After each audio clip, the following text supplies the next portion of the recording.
महाराष्ट्र विधानसभेत आज समान नागरी कायदा म्हणजेच यूसीसी आणि धर्मांतर विरोधी विधेयकावर जोरदार चर्चा रंगली।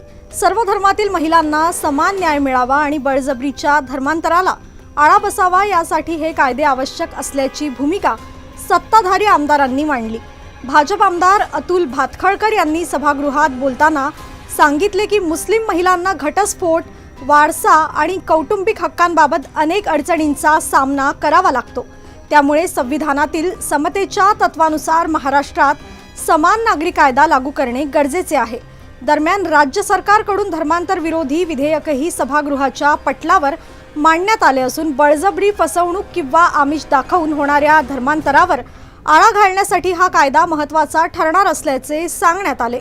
मात्र समाजवादी पक्षाचे आमदार अबू आझमी यांनी या विधेयकाला विरोध करत लव जिहाद सारखी कोणतीही गोष्ट अस्तित्वात नाही असा दावा केला।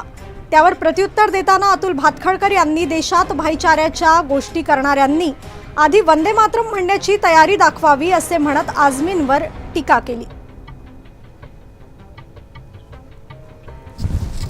आज महाराष्ट्रामध्ये सुद्धा वेगवेगळ्या समाजातील महिलांना घटस्फोट, वारसा हक्क, अन्य बाबी याच्या बाबतीत त्यांच्या धर्माचे कायदे आहेत आणि याच्यामुळे समाजातल्या एका वर्गातल्या महिलांवर, विशेषतः मुस्लिम महिलांवर मोठ्या प्रमाणावर अन्याय होतो, घटस्फोटाच्या बाबतीत, वारसा हक्काच्या बाबतीत। आणि त्यामुळे महाराष्ट्रातल्या सर्व महिलांना या संदर्भात समान न्याय असावा म्हणून महाराष्ट्र समान नागरी कायदा हे अशासकीय विधेयक मी आज विधानसभेमध्ये त्या ठिकाणी मांडलेलं आहे। मला पूर्ण विश्वास आहे की याच्यावर चर्चा होईल आणि येणाऱ्या काळामध्ये महाराष्ट्रामध्ये सुद्धा समान नागरी कायदा पास होईल आणि महाराष्ट्रातल्या सर्व स्त्रियांना त्या ठिकाणी समान न्याय मिळेल।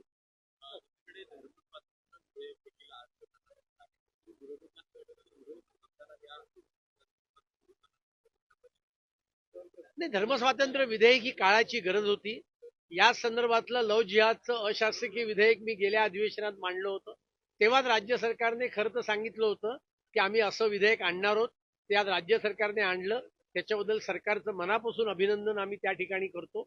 आणि या धर्मस्वातंत्र्य विधेयकामुळे प्रलोभनाने, जबरदस्तीने होणाऱ्या धर्मांतराला पायबंद बसेल आणि विशेषतः मुस्लिम समाजातल्या धर्मगुरूंकडनं अशा प्रकारची जबरन धर्मांतर जी केली जातात त्याला पायबंद बसेल आणि हिंदू समाज मोकळा श्वास घेऊ शकेल।